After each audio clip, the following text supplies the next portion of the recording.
Wadhiri wangu ujibu swali. Karibu Ali. Umeuliza swali nzuri sana. Ndio. Mimi ndio nakujibu. Umeuliza tofauti ya Wakristo na Waislamu ni nini? Ama sio hivyo? Ndio. Asante sana. Wote ni wanadamu, hawana tofauti kwa ubinadamu, sawa?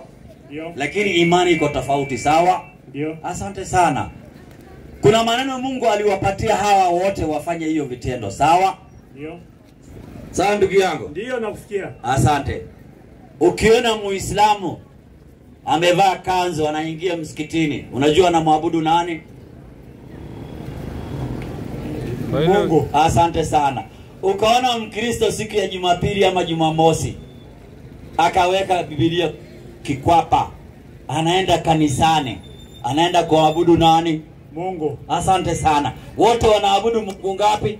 Mungu moja. Hakuna Mungu wa kanisani na Mungu wa msikitini, sawa? Ndio. Barikiwe sana. Mpe mic yule. Some Qur'ani baba. 48:29 Qur'ani. Angalia alafu tutakuonyesha tofauti ni nini. 48:29. 29. Kitabu ni cha Ambia anzia 50. 50. Haifiki kwa mwalimu wangu. 48:50 haipo. 48:29. 48:29. Anzia hapo 30. 30. Kitabu ni cha Qur'ani. Inaanza kwa kusema kwa jina la Mwenyezi Mungu mwingi wa rehema, mwenye kurehemu. Ndio. Mwenye kuneemesha neema ndogo ndogo na neema kubwa kubwa. Ndio. Hapa wanataja Waislamu wazuri wa namna ilivyo sifiwa. 48:29. 48:29. Sio hiyo unasoma. Inaanza kwa kusema Muhammad ni mtume wa Mwenyezi Mungu. Na haisemi vile ulisoma. Uliniambia 29:30. So hata haisemi hivyo. So maliza, anza na hiyo. 29 inasema kwa jina la Mwenyezi Mungu mwingi wa rehema, mwenye kurehemu. Muhammad ni mtume wa Mwenyezi Mungu. Mpe maiki. Tunaambiwa Muhammad ni nani? Ni mtumishi wa Mungu. Asante. Twende baba. Na walio pamoja naye ni wenye nyoyo dhabiti mbele ya makafiri. Mpe maiki. Tunaambiwa walio pamoja na Muhammad ni wenye nyoyo dhabiti mbele ya makafiri, sawa? Makafiri ni watu gani? Asante sana. Makafiri ni watu gani? Mpe maiki. Kafiri ni yule anakataa maamrisho ya Mwenyezi Mungu. Umeelewa? Ndio. Asante sana. Hii ni Qur'ani imetuambia makafiri, sawa? Wacha nikuonyeshe makafiri kwa Biblia pia. Sawa. Haya. Yuda 1:4 baba. Yuda 1:4 ni kitabu ni kitabu cha Biblia. Bado sijakujibu, nitakujibu. Twende baba. Yuda 4:1 ni kitabu ni cha Biblia. Twende baba. Inaanza kwa kusema kwa maana kuna watu waliojiingiza kwa siri. Ngoja, ameenda sokoni. Hujaenda? Rudia andiko baba. Inaanza kwa kusema Yuda kitabu mlango wa kwanza. Iseme baba. Mstari wa 4. Inaanza kwa kusema kwa maana kuna watu waliojiingiza kwa siri. Mpe maiki. Biblia inatuambia kuna watu waliojiingiza kwa siri, sawa? Wapi? Rudia andiko baba. Inaanza kwa kusema Yuda mlango wa kwanza mstari wa 4. Inaanza kwa kusema kwa maana kuna watu waliojiingiza kwa siri. Mpe maiki. Tunaambiwa kuna watu waliojiingiza kwa siri, sawa? Wakajifanya wanaabudu Mungu, wanamjua Mungu kwa kisiri, sawa? Ni Biblia inasema, sio mimi. Shuka chini baba. Inaendelea kwa kusema watu walioandikiwa tangu zamani hukumu hii. Mpe maiki. Tunaambiwa na Biblia kuna watu walioandikiwa tangu zamani hukumu hii, sawa? Hatujui ni hukumu gani. Umeelewa? Sijaelewa. Rudia hiyo andiko baba. Hiyo aya ya 4 mstari wa 2 unaanza kwa kusema watu walioandikiwa tangu zamani hukumu hii. Mpe maiki. Kuna watu Mungu aliwaandikia hukumu, sawa? Yaani walihukumiwa wakiwa duniani, sawa? Kwa nini? Kwa nini? Twende baba. Inaendelea kwa kusema watu hao ni makafiri. Mpe maiki. Biblia imetuambia wale walioandikia hukumu wakiwa duniani wanaitwa nani? Makafiri. Mimi nimesema Biblia. Biblia. Utalaumu Biblia ama utanilaumu? Sitalaumu Biblia. Asante. Hiyo Biblia imesema maneno ya Mungu, sawa? Sawa? Imesema. Lakini tumekubaliana imesema makafiri, sawa? Imesema makafiri. Na waliandikiwa hukumu na nani? Na Mungu. Sema iki yule. Wacha niulize. Aya haijaisha. Aya haijaisha. Twende ba. Inaendelea kwa kusema watu wabadilie neema ya Mungu wetu kwa kuwa ufisadi. Mpe maiki. Tunaambia kuna watu wanabadilisha neema ya Mungu wetu kwa nini? Ufisadi. Ukibadilisha neno la Mungu kwa ufisadi utakuwa kafiri, sawa? Anayebadilisha nani? Anayejua Mungu ama asiyejua Mungu? Hapo Biblia haijatuambia. Sawa ndugu yangu? Sasa wacha uliuliza maswali ya makafiri, sawa? Nimekuonyesha kwa Biblia, sijakuonyesha. Nionyesha. Sasa wacha nikujibu swali yako, mpe mic yule. Sawa. Na Qur'ani baba. Naam. Funga hiyo Biblia. Qur'ani hiyo sura ya 48. Katika aya ya 29. Twende baba. Kitabu ni cha Qur'ani. Twende baba. Inasema Muhammad ni mtume wa Mwenyezi Mungu. Mpe mic. Tunaambia Muhammad ni mtume wa Mwenyezi Mungu, sawa? Sawa. Haya twende baba. Na walio pamoja naye ni wenye nyoyo dhabiti. Mpe mic. Tunaambia walio pamoja na Muhammad ni wenye nyoyo dhabiti mbele ya makafiri, sawa? Alivyosema Biblia. Ni sawa. Haya twende baba. Mbele ya makafiri na wenye kuhurumiana wao kwa wao. Mpe maiki. Huyu mtume Muhammad na walio pamoja naye tunaambiwa ni wenye kuhurumiana wao kwa wao. Yaani wanapendana, wanahurumiana wenyewe kwa wenyewe. Twende baba.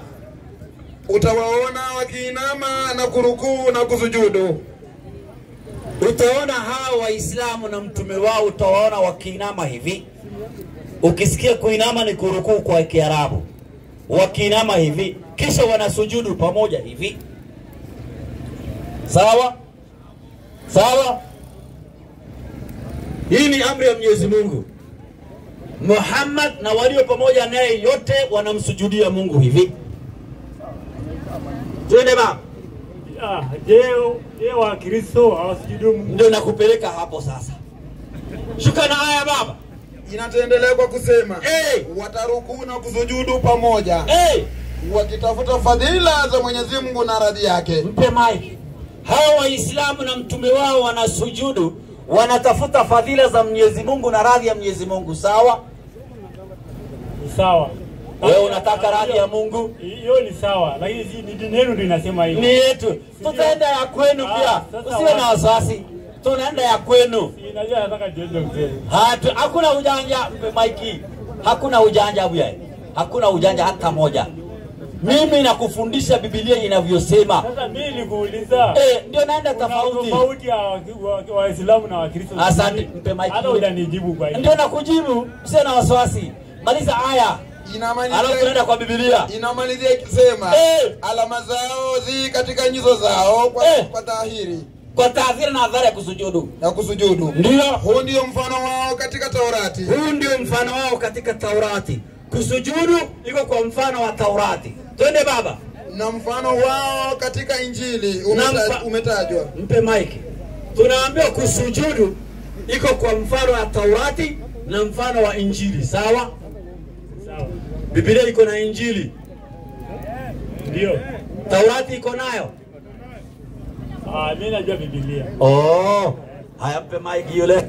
Naam. Jamaa mzuri. Kitabu cha Ufunuo baba. Ufunuo Yohana. Kitabu ni cha Biblia. 22:9. 22:9. Inaanza kwa kusema naye akaniambia angalia usifanye hivi mimi ni mjoli wako. Unaanza 9. Haya endelee baba. Inasema naye akaniambia angalia usifanye hivi mimi ni mjoli wako na wa ndugu zako manabii ndio na wale wayashikao maneno ya kitabu hiki. Kitabu gani? Biblia. Wafanye nini? Usujudie Mungu. Masai angalia huko. Kama unashika maneno ya Biblia, Unaambiwa ufanye nini hapo yai? Mpe maiki. Kama unashika maneno ya Biblia, unaambiwa ufanye nini? Ni kupiga magoti mzee. Wewe. Ni kupiga magoti. Pale haijasema magoti. 4:10 Mathayo baba. Wewe. 4:10 Mathayo. Kitabu ni cha Biblia kinasema.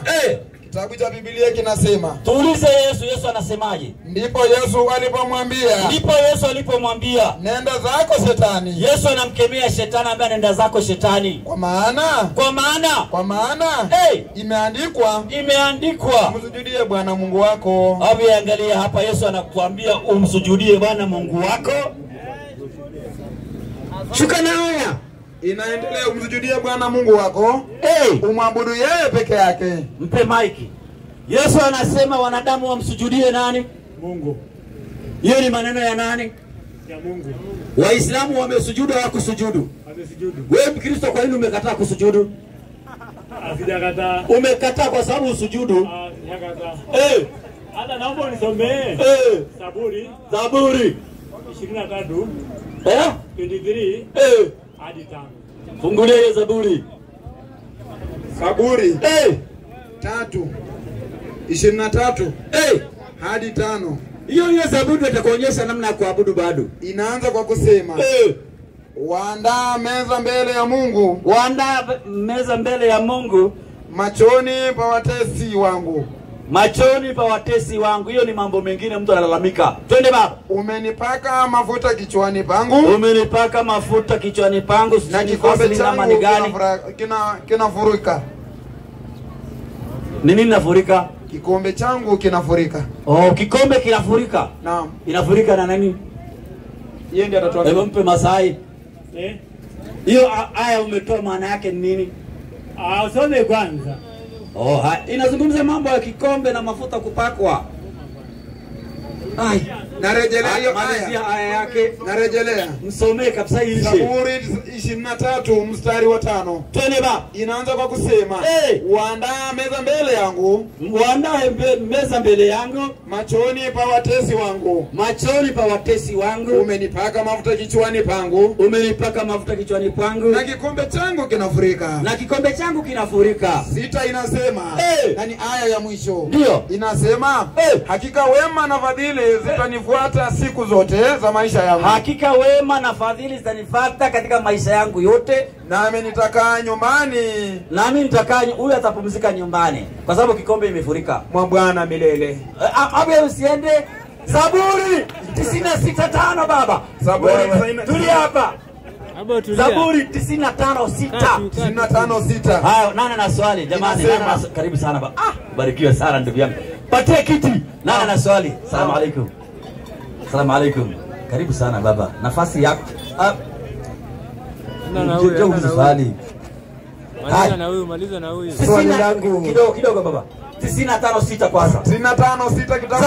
Zaburi. Hapo usiende hiyo aya ni yako. Mlango wa 95. Aya ya 6. Twendera. Inaanza kwa kusema njooni tuabudu. Huyo ni Daudi anaambia wanadamu wenzake, njooni tuabudu. Tusujudu. Njooni tuabudu kisha tusujudu. Tupige magoti mbele za Bwana aliyetuumba. Amina. Baada ya kusujudu unapiga magoti mbele ya Bwana. Na Waislamu wanasujudu kisha wanapiga magoti. Wewe Kristo umekataa kusujudu. Masai umekataa kusujudu. Wewe unakataa amri ya Mungu. Haya, mpe mic mzee. Kuna shida, nafasi iko pale. Nafasi iko pale dada. Usio na wasiwasi. Endelea na huyu kwanza. Basi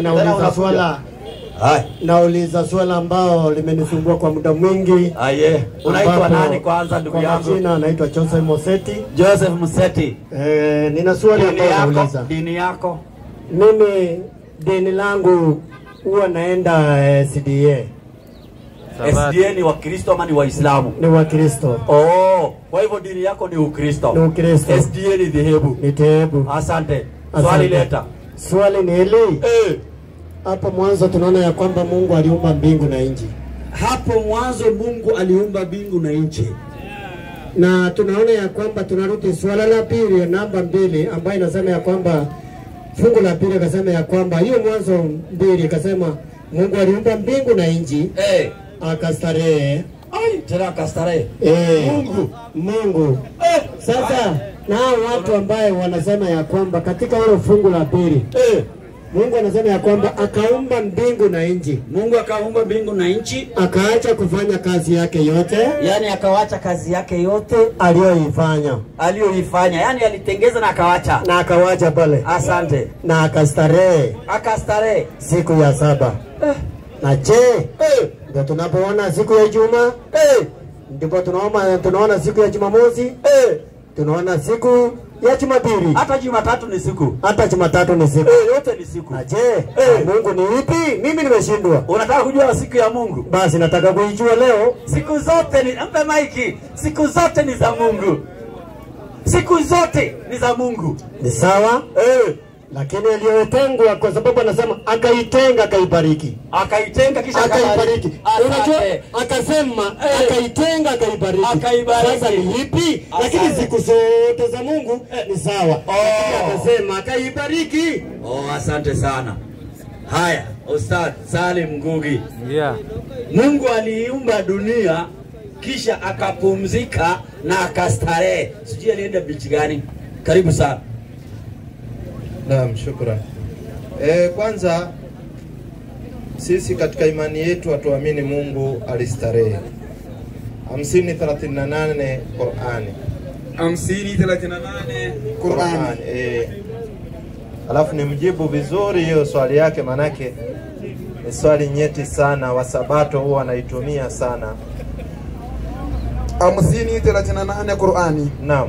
Ni kitabu cha Mwenyezi Mungu, kinaanza kwa kusema naam, kwa jina la Mwenyezi Mungu mwingi wa rehema, mwenye kurehemu. Naam. Mwenye kuneemesha neema ndogo ndogo na neema kubwa kubwa. Naam. Inaanza kwa kusema na tumeziumba mbingu na ardhi. Sikiza, Mwenyezi Mungu katika Qur'ani anatuambia ameziumba mbingu na ardhi na vilivyomo kati yao katika nyakati 6. Wala hayakutuguza machozi. Yani Mungu hakuchoka, maanake hakustarehe.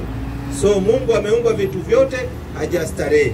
Hii siku ya 7 ambayo unayokusudia, sisi katika Qur'ani tumeelezwa ni Jumamosi. Siku ambayo unayokusudia, alafu sio kwamba Mungu alistarehe, ilikuwa ni siku ambao wamepewa watu walikuwa wanaishi kando ya mji, wapumzike, wasifanye kazi siku hiyo kwa sababu walikuwa ni wavuvi. Qur'ani 7:163. Qur'ani 7:163.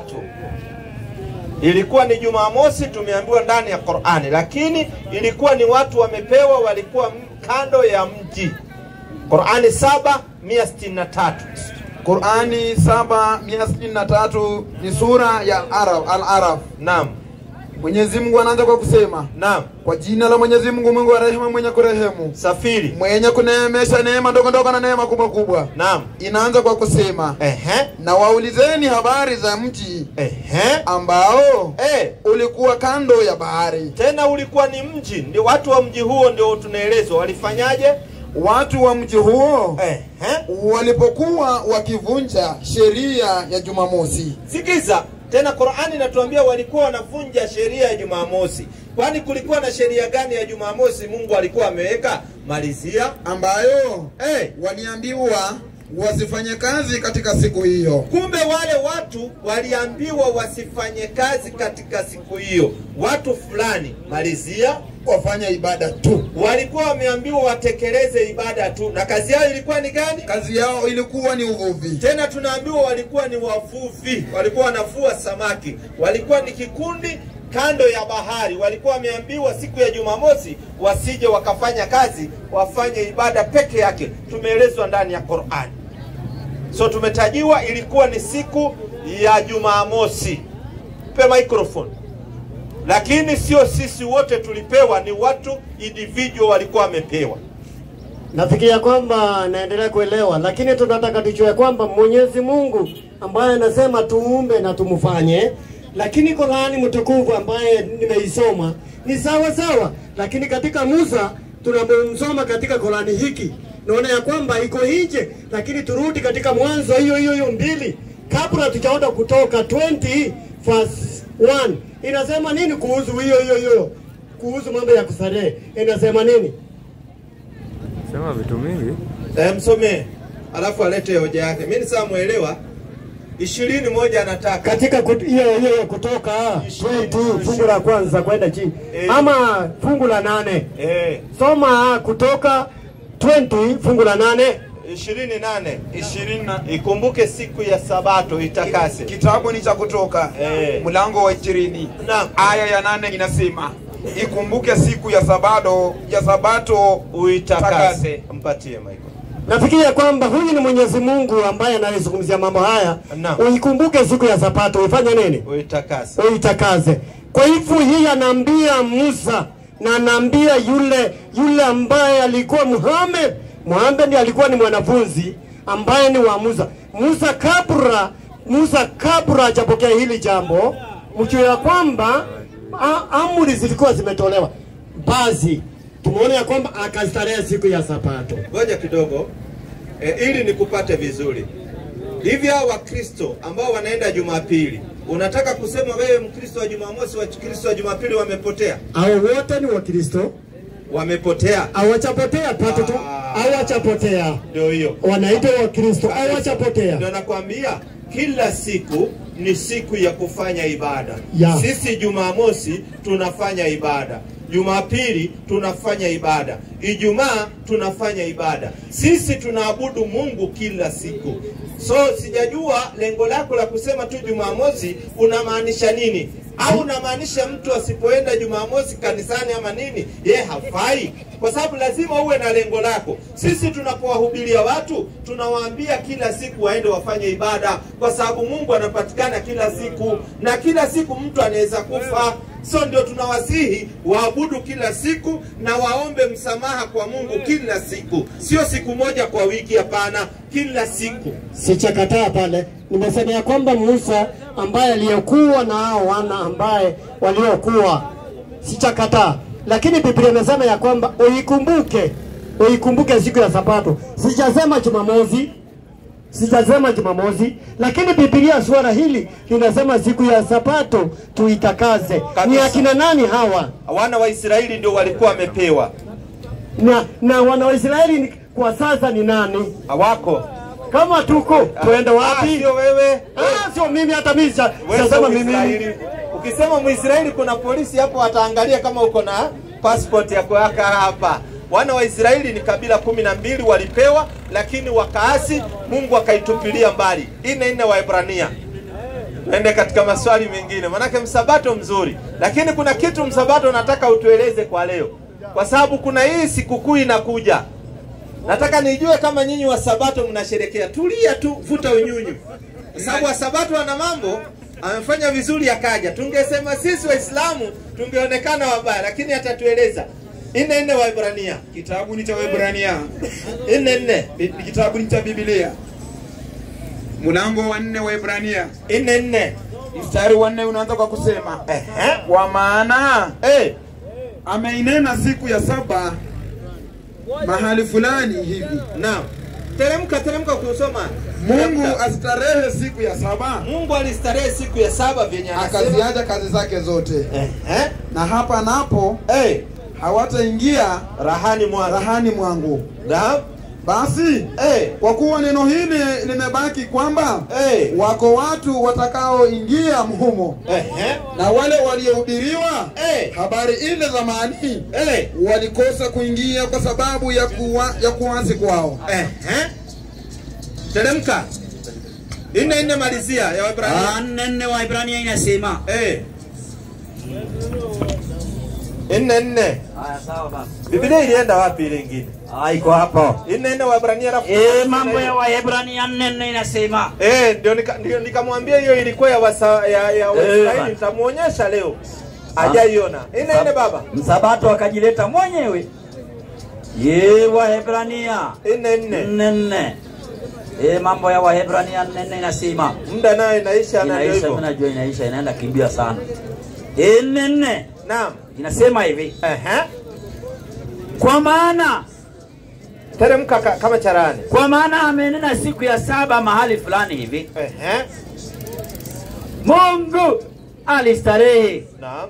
Siku ya 7 akaziacha kazi zake zote. Naam. Na hapo hawataingia rahani mwangu. Naam. Basi kwa kuwa neno hili limebaki kwamba wako watu watakaoingia humo, na wale waliohubiriwa habari zile za zamani walikosa kuingia kwa sababu ya kuasi kwao. Asante. Aweka tena siku fulani hivi. Sikiza, Mungu ameweka tena siku fulani, kaondoa ile kwa sababu ilikuwa ya Waisraeli. Nivutie hii African Bible na umuonyeshe. Sabato ilikuwa ni ya Waisraeli, haikuhusu wewe. Na ndio unaona Wakristo wengi wanaenda Jumapili hawaendi Sabato, haiwahusu. Sikiza. Muonyeshe hapo. Wacha tusome Biblia yetu ya Kiafrika. Muonyeshe. Na sisi ni Waafrika, wacha tusome yetu. Inasema hivi. Baadaye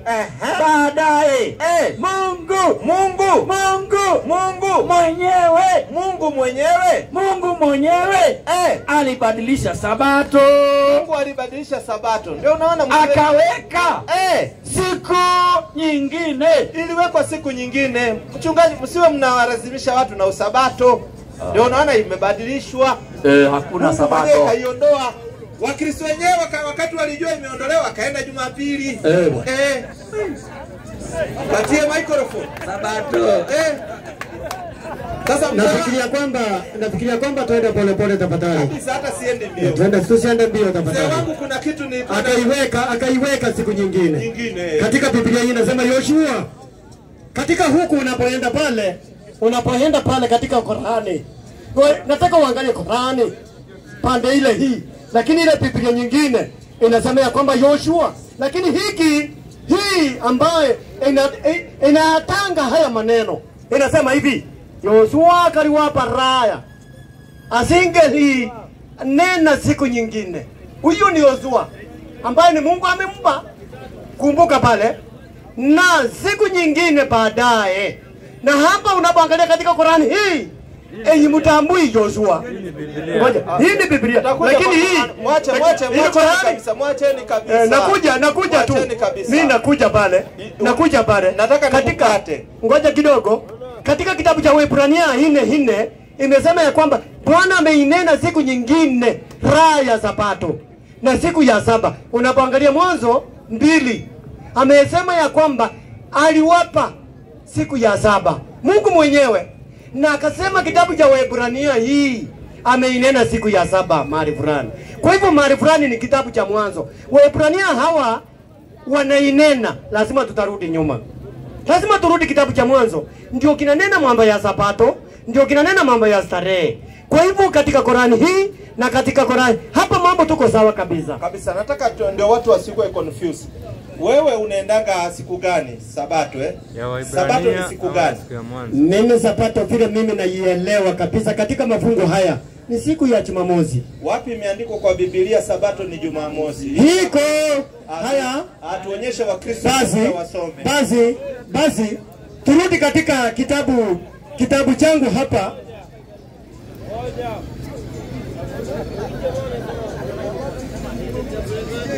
Haya katika kitabu cha Marko 16, Good News. Niko pale kitabu cha Marko 16, nitawapatia wasomi wa Kristo hawa. 16.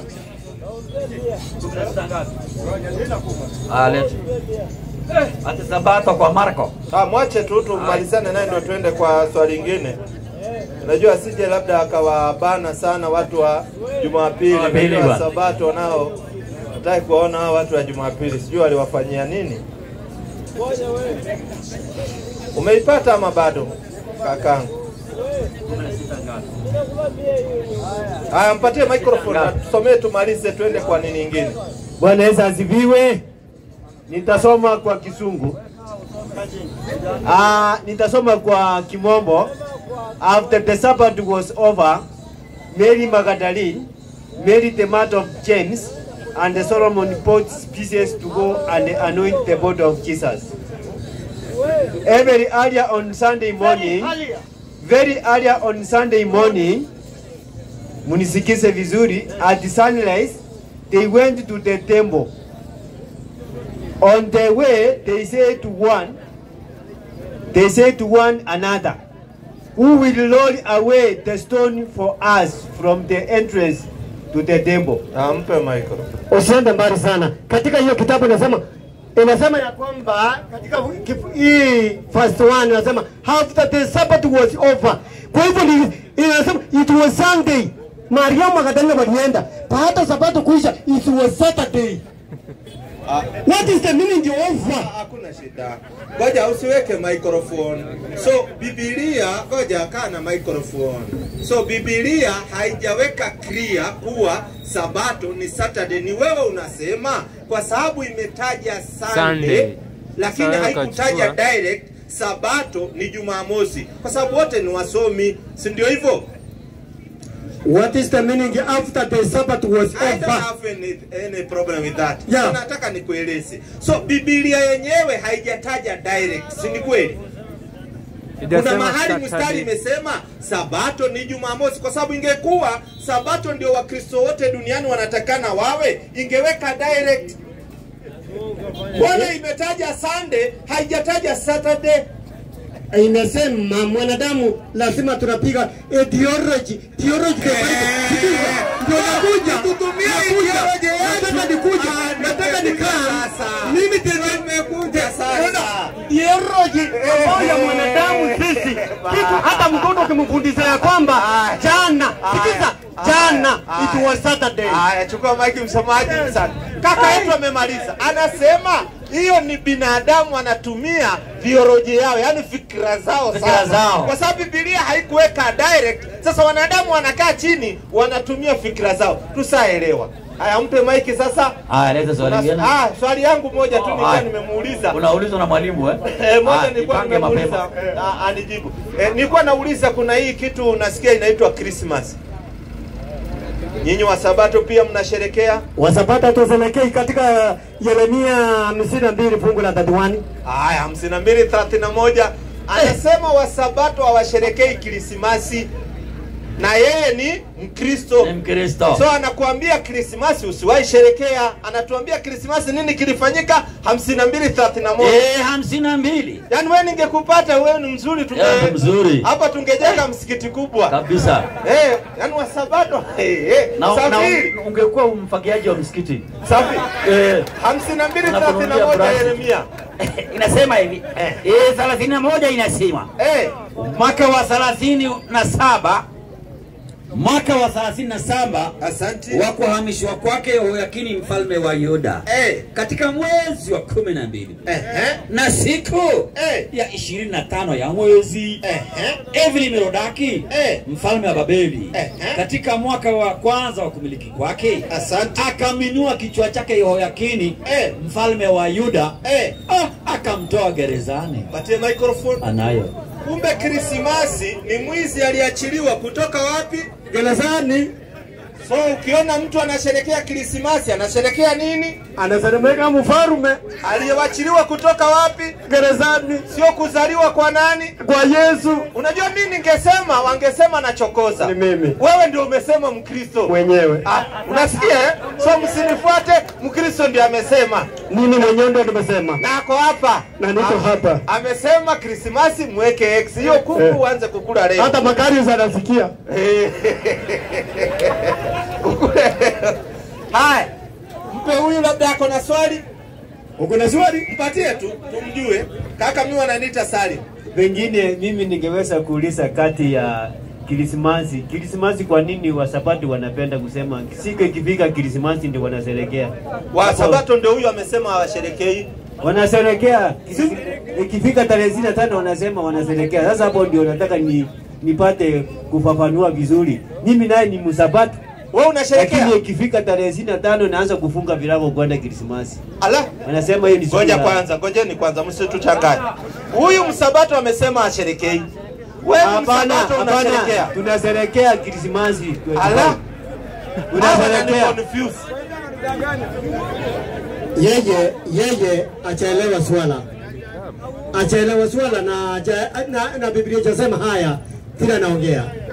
Huyu usimpeleke mbio. Na mchukue pole pole. Amesema ni msabato. Ikifika 25 anahama anaenda kama ni Kisii anasherekea Krismasi na anasema yeye ni msabato. So inaonekana wasabato pia mmegawanyika grupu ngapi? 2. Kwa hivyo huyu anajua leo. Lakini swala la mwisho basi. Ngoja kwanza tumsikize. Msikimkandamize. Wasabato inaonekana wamegawanyika grupu ngapi? 2. Nielewe vizuri kwa sababu asinichukue haraka. Kabisa. Mimi nataka hapo Waislamu mfafanue vizuri kwa sababu wakati nilikuja kweli nimefurahi ambaye mlikuwa muniongea maneno ya hygienic. Mkagusia maneno ya kupepa maji. Asante sana. Tunaenda kwa choo na maji. Ambaye kweli nikaona ni kama it is very good hygienic. Hata wewe uanze kutumia maji. Nimeona kabisa. Nimeona. Sasa nilikuwa naulizia hiyo swali kabisa. Mlitoa wazi. Asante. Wacha nikueleze kabisa. Hili swali tangu jadi hata wazazi yangu ambaye wamelala saa hii. Mimi nilikuwa najua mtu sabato ikifika, hata ikifika siku ya Ijumaa kuanzia saa 10 hapo tunafunga. Alafu tunaongoja siku ya Sabato. Wewe umechanganya vitu mbili. Sabato tumemaliza, tulikuwa mambo ya Krismasi. Sabato tumemaliza. Nilikuwa swala la mwisho kwa sababu naona masaa yanakimbia. Kuna swala la mwisho. Uliza. Ninaona Muislamu yeye haoi. Mkristo sisi hatuoi. Mwacheni tumsikize. Uliza swali yako. Anasema Wakristo hawaoi. Sijui kwa nini hamuoi. Wakristo hatuoi kweli. Swala nauliza hivi. Sisi Wakristo wengi Biblia inasema ya kwamba wewe ukiwa kama uwezi kuoa ukae kama Paulo. Ukae kama Paulo Mkristo. Usionje huku, usionje huku. Wewe tu ukae. Ukae tu usioe. Na unakula ugali. Kwa hivyo na Mwenyezi Mungu usitupeleke mbio. Kwa nini unasema Wakristo wasioe wakati tuko na wasichana warembo? Sasa shida ni nini inawazuia msioe wakati sisi tuna advise watu waongeze wake wawili? Kwa sababu wanawake ni wengi, tusiwe na mambo ya single mother sijui nini. Sasa nyinyi na nyinyi mnazuia vijana wasioe. Mbona mnawazuia? Ndio tunapata mambo ya sijui LGBTQ na ni makosa. Sisi tuna advise watu waoe wanawake, na ikiwezekana kama una uwezo unaweza ongeza wa pili au watatu kama uko na uwezo. Kama huna uwezo baki na mmoja. Na kitabu cha Timothy anasema watu wa Kristo waoi. Unajua ndio nimeshangaa mbona ana advise hivyo. Na Biblia inasema uwe na mke mmoja. Wapi? Timothy wao wanaozungumzia tatu moja. Ni askofu anazungumzia, sio huyo, sio kila mtu. Na ndio unaona katika hii eneo kuna watu ambao walikuwa na uwezo, mababu zetu walikuwa na wake wawili. Mambo ya propaganda ya kuoa mke mmoja ililetwa na mzungu kujaribu kureduce watu. Kama wewe uko na uwezo, kwa nini uzini uweke mke mwingine kando ati unasema ni mpango wa kando? Kama uko na uwezo, uko na pesa, uko na nguvu, si uoe wawili na ijulikane, hakuna hatia wala hakuna dhambi. Tuacheni kuwekea watu mizigo. Ndio unaona mtu anaanza kwenda kuzini huku, na zinaa inaleta ufukara, zinaa inaleta magonjwa, ukimwi inasambaa kwa sababu ya kuzini. So watu wache zinaa, waongeze kama ako na uwezo. Wewe kama una uwezo baki na kamoja. Shida iko wapi? Na nimeona wachungaji wengi hawana bibi. Hatutazungumzia wachungaji kwa sababu hatuna hapa kuchukua mic wasije wakatupiga. Alafu manake hiyo tunawasengenie. Baba watu wanakula ugali. Masamaki omena iko hapa, mboga iko hapa. Alafu hiyo chote wakapeleka wapi? Lazima waoe. Wewe acha kwa advise watu vibaya. Kwa kijana tumalizie naye juu ya muda pia. Magharibi ndio hiyo. Kaka wananiita Salim. Mimi naitwa Francis Namai. Asante sana. Muislamu, Mkristo. Zungumza tu. Nimefanya nini hapo? Nilikuwa switch off kidogo lakini samahani. Muislamu, Mkristo? Mimi ni Mkristo, ni Mpefa. Asante Pefa. Mimi mwenyewe nashiriki hapa chini kanisani, iko hapa chini kwa DC. Asante sana. Sisi Waislamu tumewatembelea. Asante. Na kuzungumza sio vibaya. Asante. Watu wanajuana zaidi. Lete swali tulisikie. Swali langu ni kwamba ule mzee mwenye amekuwa hapa tusije tukamsengenya. Achana na yeye. Wewe uliza swali yako. Hako si ati yako mbali. Wewe uliza swali yako, tumwache yeye. Moja ni kwamba walimuuliza ya kwamba wewe ukujibu yeye ya kwamba walibadilisha Sabato ikawa siku gani? Aya langu ni mimi ni Mkristo na tangu nizaliwe sijawahi ona Waislamu wakiwa wanaharambee fulani ya kwamba wamepoteza mtu wao ama wameweza kuchangisha wakasema mtu wao ameaga. Hapo ndio nilikuwa nataka nijue ya kwamba Waislamu mna pesa mingi sana ama uanga shida ni nini? Asante sana. Yes. Swali nzuri sana. Chukua microphone. Swali nzuri baba. Anasema hajaona Waislamu wakichangisha mtu wao amekufa. Na ni kweli kuna watu wamechukua, yani mtu akifa inakuwa sasa ni kama biashara kubwa kuchangisha hapa na pale. Kwanza mtu akifa haifai kuchangishwa kwa sababu hakuna kitu kinachohitajika mtu akifa isipokuwa ni kuzikwa, na anazikwa na kitambaa kinaitwa sanda. Kwa msikiti hiyo kitambaa inapeanwa bure, na ukienda kununua ni shilingi 1200. Anaenda anachimbiwa shimo, anazikwa. Havai nguo, havalishi nguo, nguo zinatolewa. Sasa wewe unavalisha maiti suti, viatu mpya, saa anaenda kuangalia nini kaburini? Si afadhali ungemnunulia wakati yako hai?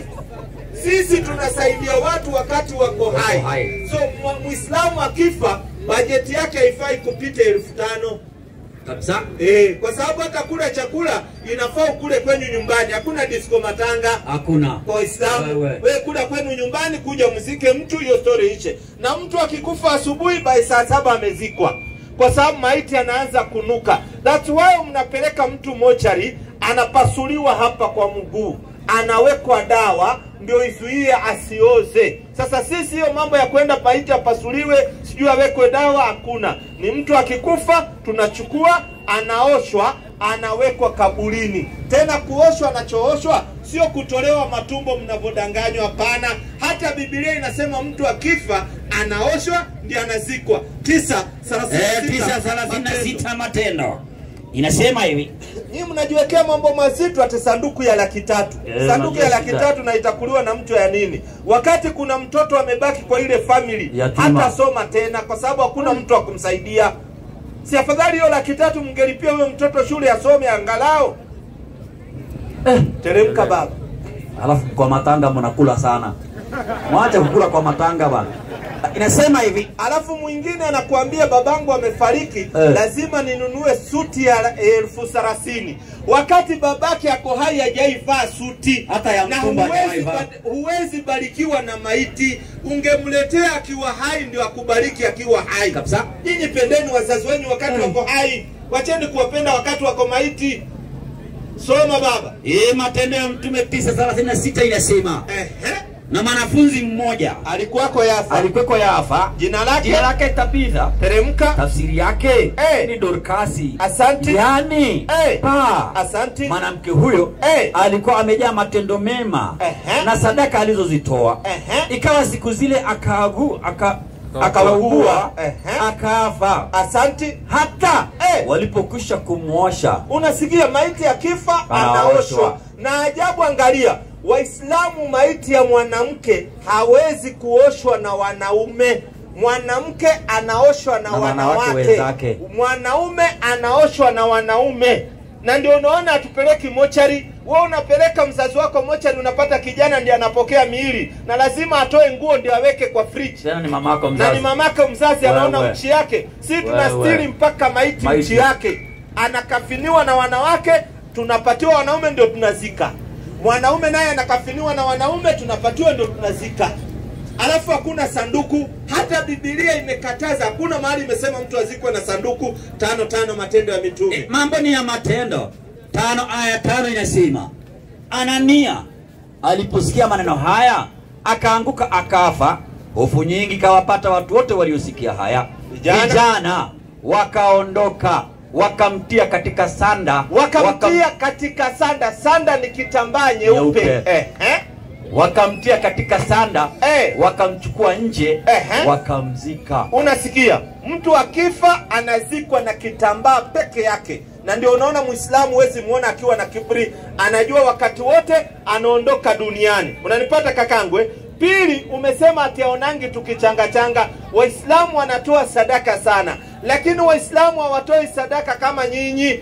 Nyinyi mnatoa sadaka, mnapatia mtu mmoja ambaye mnamuita mchungaji. Waislamu wakitoa sadaka inafaa kukuliwa na nani? 960 Qur'ani. Sio kila mtu anafaa kula sadaka.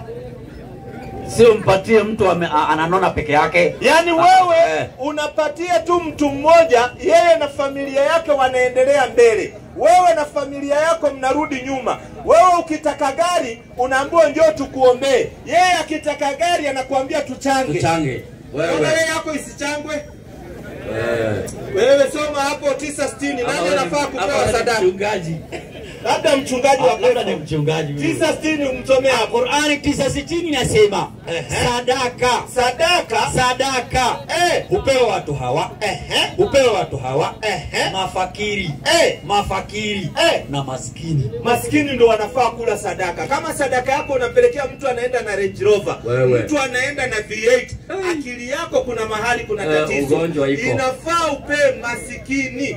Na charity begins at home. Hauwezi kwenda kutoa sadaka ya 1500 wakati ndugu yako mmetoka tumbo moja analala njaa.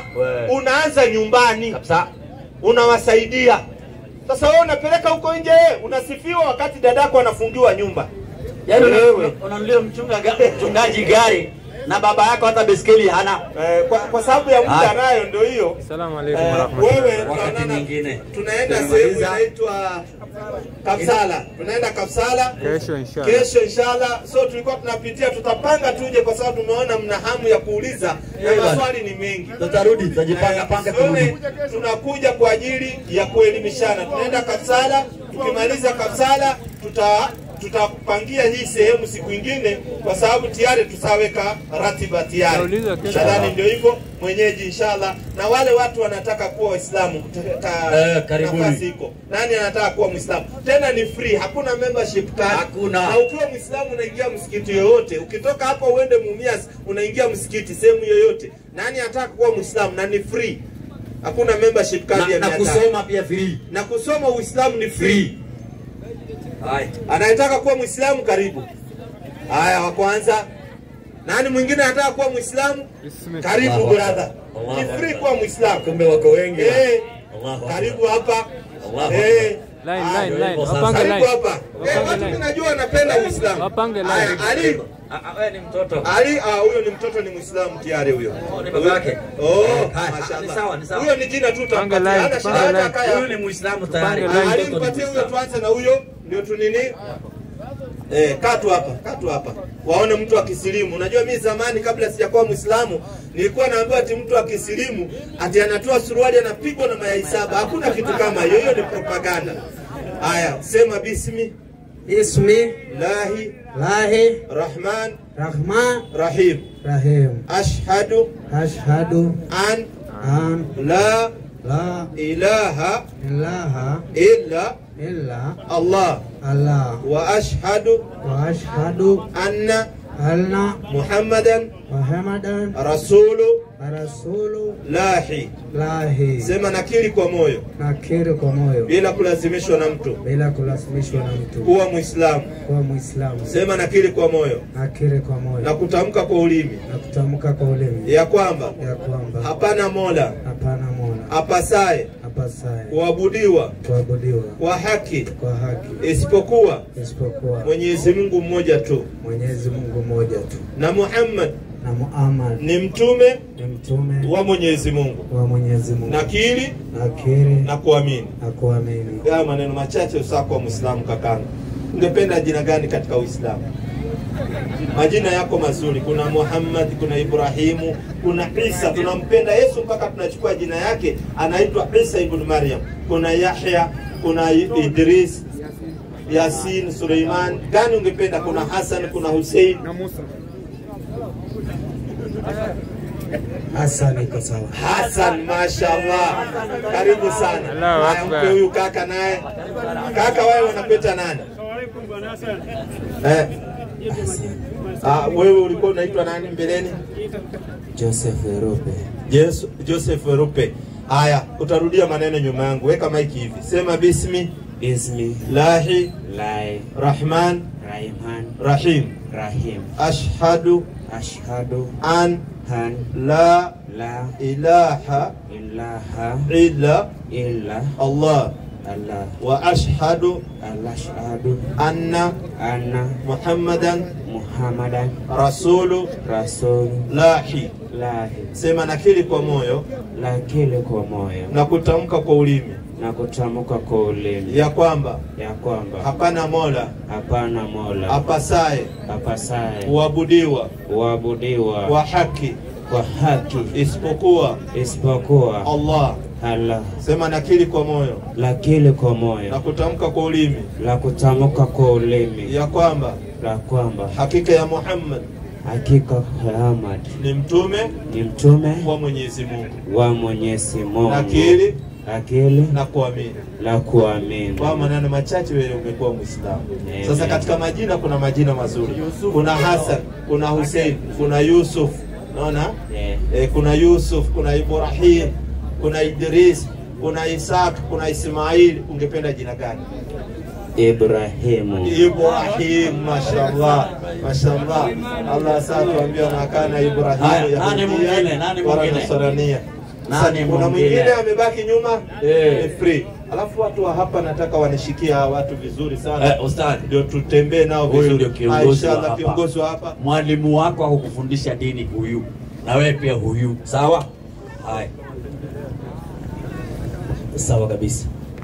Natumai kabla sijachanganua au kutohoa kuendelea kufunga hadhara kama huu, naona wenyeji wanalalamika, wanasema muda ni mchache, lakini pia wanaomba sana walimu wetu kesho mkaribie huku.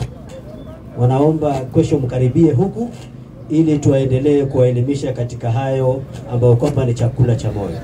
Na pia kama mada itakuwa kesho, kama watakubali kusalia huku, tutazungumzia kufa kwa Mungu. Je, kuliisha dunia? Na je, kati ya Mungu na mwanadamu nani anafaa kufa? Na kama anafaa kufa Mungu au anafaa kufa mwanadamu, nani anayoendesha ulimwenguni? Basi mimi nawaombeni kwa yale mlioyasikiliza na faida mliopata leo, Mungu wa mbinguni awajalie mioyo yenu iwe safi, na wale ambao kwamba kwenye wana matatizo aina mbalimbali, wale wana madhara aina tofauti, magonjwa mbalimbali, Mwenyezi Mungu awasafishe, awapatie afya, aondolee hayo magonjwa na awapatie tiba ya asili, na awalinde usiku huu mpaka kesho, kwa sababu sisi kufa tukiondoka hapa hujui nani ataondoka. Nikimaliza kuzungumza inaweza kuwa mimi ndio nitaondoka, lakini Mungu anajua. Hakuna mwanadamu anaweza kujua hilo. Tuombeni Mungu wa amani atulinde, atukinge na balaa za kidunia, atupatie riziki halali, atuepushe na mambo yote za haramu, na atujalie tuishi kwa amani, tupendane kama mandugu na familia. Na pia wale ambao kwamba wanataka kuoa wanawake wao wenye kuoa, wale ambao kwamba wanataka kuongeza wanawake ongezeni. Si yote sheria inatoka kwa Mwenyezi Mungu wala si kwa mwanadamu. Wabillahi tawfik. Assalamu alaikum wa rahmatullahi wa barakatuh.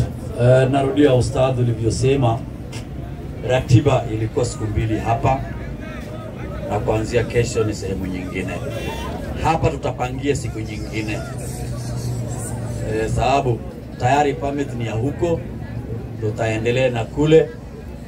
Tukirudi manyumbani tutajipanga upya. Hii sehemu iko sawa sana. Watu wanauliza maswali, wanataka kujua Mungu ni nani, wanataka kujua Uislamu ni nini. Tutarudi biidhnillah.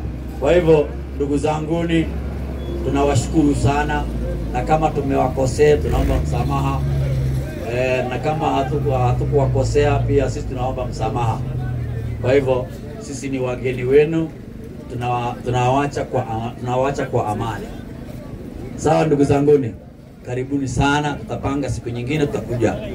Assalamu alaikum wa rahmatullahi wa barakatuh. Kidogo. Ni wewe. Kidogo tu, niweke video hapa.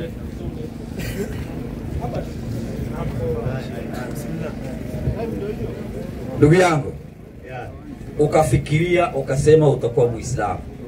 Hakuna mtu amekulazimisha. Huenda karibuni itakuwa Muislamu. Huenda ama ni sahihi. Hata sahihi. Aya, sema ashhadu an la ilaha illa Allah wa ashhadu anna Muhammadan Rasulullah.